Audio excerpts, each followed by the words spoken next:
তুমি ফিরে এসো। কথাগুলো এখনো বুকের ভেতর আটকে আছে, স্বপ্নগুলো এখনো অপূর্ণ পড়ে আছে।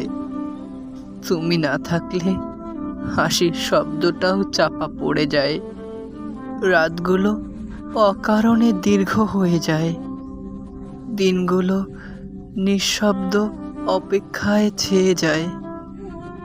তুমি ফিরে এসো, হয়তো আর আগের মতো হবে না, তবু বুকের ভেতরের ক্লান্ত হৃদয়টা একটু শান্তি পাবে। আর তোমার চোখের দিকে তাকিয়ে আবার নতুন করে বাঁচার সাহস পাবো। তুমি ফিরে এসো, আমি শুধু এটাই চাই।